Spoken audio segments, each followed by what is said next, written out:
Today we're making chocolate chip cookies. But first, we're going to start out with some ingredients. And we've got a bowl full of flour and baking soda, 3/4 of a cup of all-purpose flour in here, and 1/4 of a teaspoon of baking soda. So put that together in a bowl and mix together until it's well incorporated. We have a smaller bowl full of our sugar. We have 2 types of sugar. We have granulated sugar, we have brown sugar, we have salt and vanilla in this bowl. Now you can add any flavoring you want, really. Vanilla is excellent, but you can also use hazelnut too if you are so inclined. That would actually be particularly good if you plan on adding nuts to your chocolate chip cookies, which some people are rather fond of and some people don't like at all. I am not going to be adding nuts to this recipe, but no one really needs to know about that. Then you've got an egg and butter. We've got a heaping 1/2 cup of semi-sweet chocolate chips. All right, so let's get this party started. So the first thing that we're going to do is we're actually going to inspect our butter. This should be unsalted butter, and we should need about 6 tablespoons of unsalted butter and 1 tablespoon of canola or vegetable oil. Now the vegetable oil, as you know, is going to help keep the cookie very moist and soft, and we are going to actually take 4 of the 6 tablespoons that we're going to use for the recipe, and we are actually going to melt and brown the butter on the stove over here. Oh yeah, did I explain why? We interrupt this broadcast for science!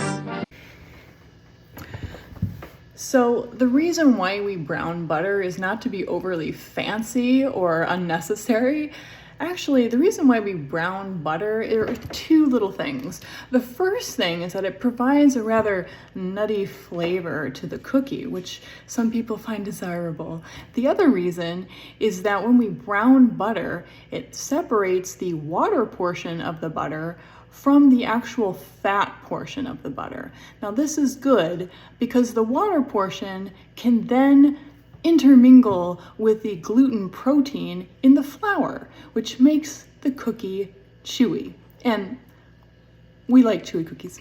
So we have a pretty small little saucepan here. We're going to take our butter and we are going to plop it into our saucepan, and we're going to turn up the heat. I put this baby on medium heat, and then we're going to let this melt and then brown the butter.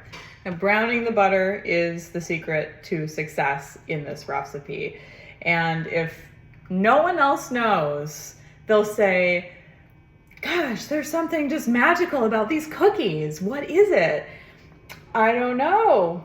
Maybe it's all the love in my heart that I put into it. But that can just be our little secret. So as the butter is melting, you just want to swirl it around so that you don't get the butter accidentally burning, which can happen.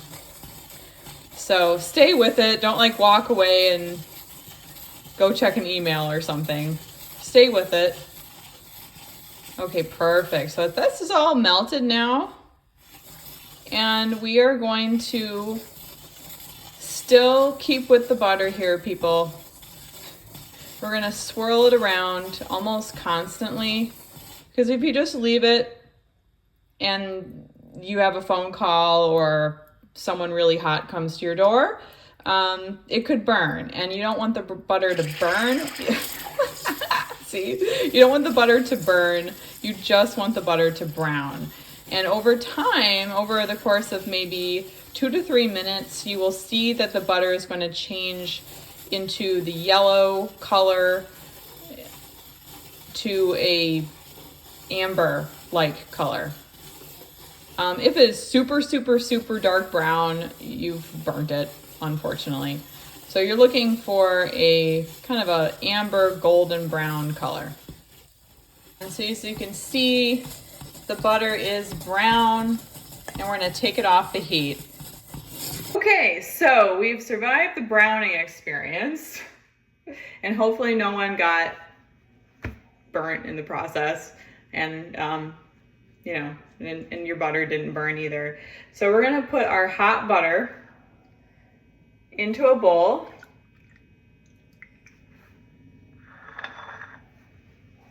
So we're gonna take the remainder of the butter, that's about 2 tablespoons. We're gonna put it here in our hot butter and just let it melt. That's all you need to do. Okay, so we've got just 2 bowls here that we're gonna be working with.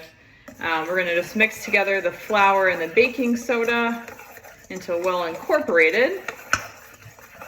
And that's pretty good. And then we're gonna whisk together our sugar, vanilla, and our salt.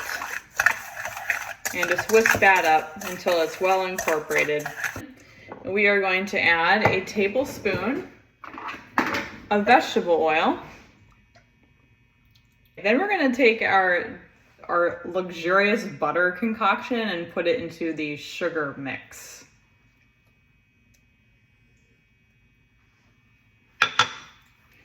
And we're gonna whisk that around. Oh man, this smells so good, you guys.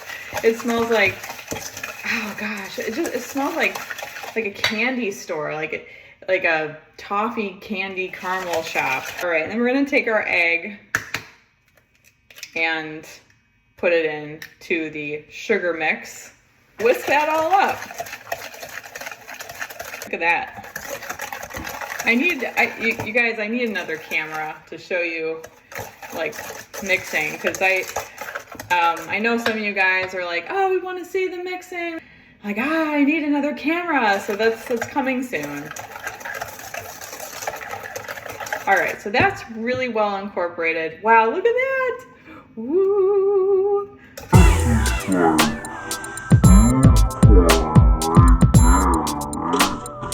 So if you've been watching my previous videos, you will know that whenever we are baking anything that requires flour, do you remember that flour is a Disney princess? So we have to incorporate the flour very slowly and delicately and gently so we don't overwhelm the flour and we don't overwhelm the gluten protein in the flour. If you do overmix flour, you know that it's going to turn into a disaster.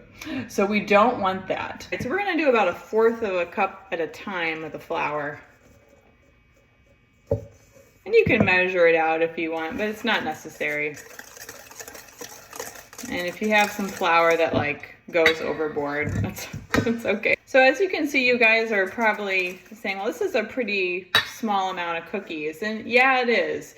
I think it'll probably yield, it's a smaller batch that I'm making. It might yield maybe 6 to 8 cookies, but I'm just cooking for my husband and I. So, you know, we don't need like a whole lot of cookies laying around the house, if you know what I mean.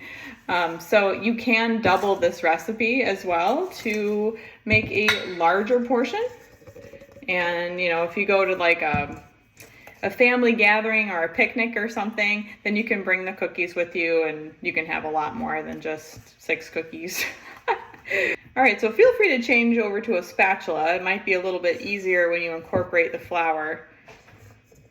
I was just being silly and still using my whisk. All right, so you can use a stand mixer if you'd like. There's nothing wrong with using a stand mixer. And of course there's, you know, obviously nothing wrong with using your hands if you want to, just like I'm doing today. So I'm gonna add the chocolate chips. And those go in. Your dough should kind of look like that at the end. And we are going to put these babies in the oven. All right, so you want to take a cookie sheet, like a big boy, and put some parchment paper down and just line it, you know, kind of get it sort of symmetrical. And then take your cookie dough, and I just use my hands. I mean, you can use a tablespoon if you want, like a tablespoon measuring cup if you want, but I just use my hands to just make a good sized cookie, maybe about the size of a clementine sized. And I just put them, line them up. Okay, and then we're gonna do about 2 inches between each one. All right, you guys, so I got my cookies all ready to go into the oven, and you wanna preheat your oven to 375 degrees. I'm gonna put these babies in for about 10 minutes, and then I'm gonna go and check on them just to see how things are going. If they need a little bit more time, I'll give them some more time to cook. If not, I'll just take them out. All right, these guys look really, really good. Awesome.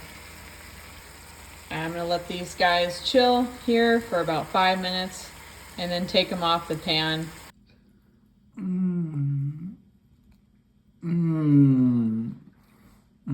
Is it chewy and yummy? Zoom in on that ooey gooey. Okay. Wow. Look, it's kind of got the consistency in the middle there of like cookie dough. And somehow this thing's been cold for like 2 hours, yet when I took a bite, look at the ooey gooey. See that? See that ooey gooey? That's Ooh, like, look at the ooey gooey. that's like hundo percent, hundo P, ooey gooey. Go. The best. Thank you. Uh-oh.